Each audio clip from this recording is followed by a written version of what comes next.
আসসালামু আলাইকুম। আমি চলে এসেছি কামারের দোকানে। হ্যাঁ, সামনে আসন্ন কোরবানি ঈদ আর মাত্র 3 দিন বাকি।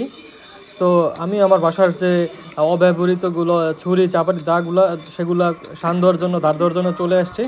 সো এখন এই লোহার টুংটাং শব্দে কামার দোকানগুলো খুব ব্যস্ত সময় পার করতেছে। যার যেটা প্রয়োজন সেগুলো নিয়ে নিতে পারেন আগে আগে।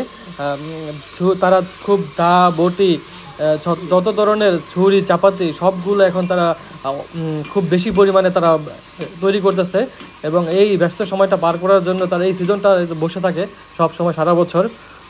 এখন আমরা জানতে পারলাম যে ছুরি বা চাপাতি তারা লোহার স্প্রিং দিয়ে বানানো হয় এবং ট্রাকের স্প্রিং দিয়ে বানানো হয়। তো এটি 600 টাকা করে কেজি, কেউ 700 টাকা করে কেজিও বিক্রি করতেছে। সো আপনারা দামাদামি করে কেনার জন্য চেষ্টা করবেন।